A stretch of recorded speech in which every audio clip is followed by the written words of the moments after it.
Hello friends, welcome to learn computer GS CTI GS computer training institute के Tally के आज के इस ऑनलाइन ट्यूटोरियल में हम सीखेंगे कि जो हमारा पेरोल होता है उसकी रिपोर्ट्स हम कैसे देखते हैं और उसकी शॉर्टकट कीज क्या क्या होती हैं।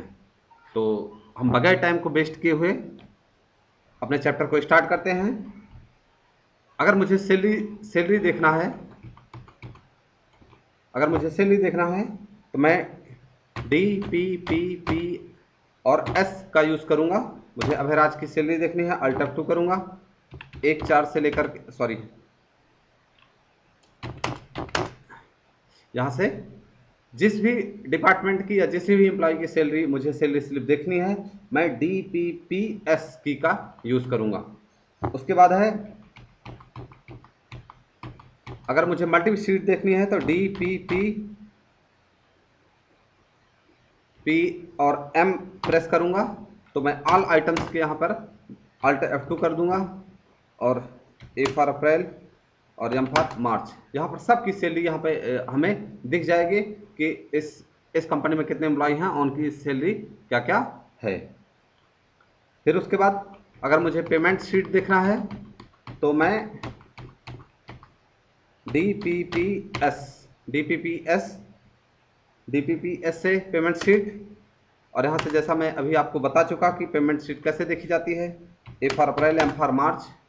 यहाँ पर पूरी पेमेंट शीट आ गई है कि बेसिक सैलरी क्या है बंदे की, CCA क्या है, DA क्या है, ओवर टाइम क्या है, TA क्या है, टोटल अर्निंग्स क्या है और उसके डिडक्शंस क्या हैं। सारी चीज़ें यहाँ पर प्रॉपरली डिफाइन की गई हैं। अगर आप एक प्रोफेशनल हैं तो आपको 100% आपको ये चीज़ बहुत ही इंपॉर्टेंट है, बहुत ही महत्वपूर्ण है। अब मुझे पेरोल स्टेटमेंट देखना है तो DPPY मैं पेरोल स्टेटमेंट देख लूँगा। यहाँ से पेरोल स्टेटमेंट में अभी कुछ नहीं है, मैं अल्ट F2 करूँगा और A for April, M for March मैं देख लेता हूँ पेरोल स्टेटमेंट में किसको कितना पैसा पे किया गया है, बेसिक सैलरी किसकी क्या है, यहाँ से ये सारा बताएगा। अगर मुझे CCA देखना है तो यहाँ पर फिर से मैं पीरियड चेंज करूँगा, A for April, M for March. यहाँ पर सबको बता रहा है कि किसका कितना पैसा जो है हेड में कटा हुआ है। और उसके बाद पेमेंट एडवाइस यम प्रेस कर देंगे, पेमेंट एडवाइस यहाँ से आ जाएगा। और अगर मुझे इसको प्रिंट करना है मैं यहाँ से प्रिंट नहीं करूँगा। R for payroll voucher, payroll एक ही एंट्री की है मैंने सिर्फ और सिर्फ अप्रैल की, तो यहाँ पर पेरोल वाउचर दिखाएगा।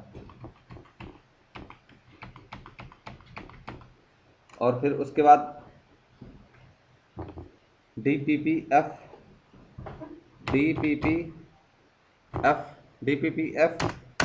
यहाँ से आप देखेंगे एम्प्लॉय की प्रोफाइल, एम्प्लॉय है, कौन सी कोस्ट कैटेगरी है, डिस्प्ले नेम, किसके अंडर काम कर रहा है, उसने ज्वाइनिंग डेट क्या है, उसका डेजिग्नेशन क्या है।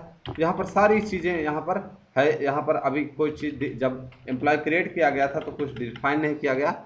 अदरवाइज यहाँ पर सारी चीज़ें एम्प्लॉय की हम देख सकते हैं कि एम्प्लॉय का प्रोफाइल कैसे देखा जाता है। DPPF से employ profile,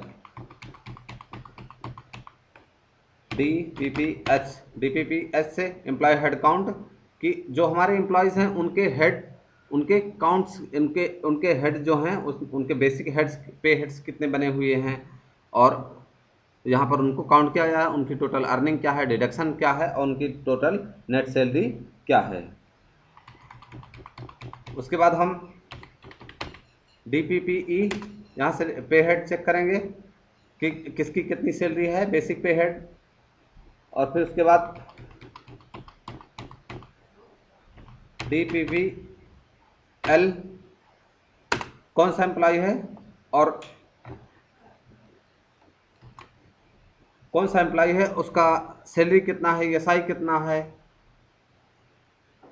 EPF income tax, उसकी अर्निंग्स क्या है, उसके डिडक्शन क्या है। यहाँ पर सारी चीज़ें पूरी इस रिपोर्ट में देखते हैं हम।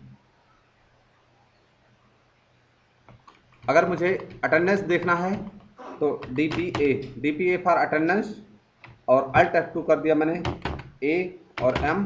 आप देखेंगे यहाँ पर सभी लोगों की, जो भी हमारे पास 4-5 एम्प्लॉय हैं, सबके यहाँ पर किसने कितने दिन अब्सेंट किया है, अटेंडेंस क्या है और यहाँ पर प्राइमरी कोर्स कैटेगरी में टोटल यहाँ पर दिखा रहा है कि कितनी लीव्स हैं, टोटल काम कितना हुआ है, और यहाँ पर ये अटेंडेंस हमें दिखा रहा है। अगर मुझे अटेंडेंस रजिस्टर देखना है तो मैं मास्टर गेटवे ऑफ टैली पे आऊँगा, DPT को यूज़ करूँगा और यहाँ पर अटेंडेंस रजिस्टर यहाँ पर दिख जाएगा। और फिर उसके बाद मुझे ग्रेजुएटी देखना है, तो ग्रेजुएटी अभी इसमें बना नहीं हुआ है, बट DPPG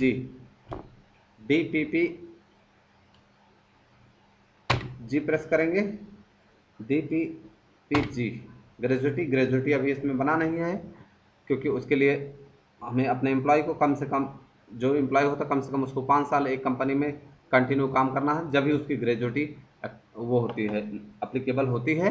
तो आई होप आपको ये शॉर्टकट कीज आपके बहुत काम आएंगी। मुझे आशा है कि आपको ये वीडियो अच्छा लगा होगा। अगर आपको ये हमारे वीडियो अच्छा लगे तो आप प्लीज़ वीडियो को लाइक करें, चैनल को सब्सक्राइब करें।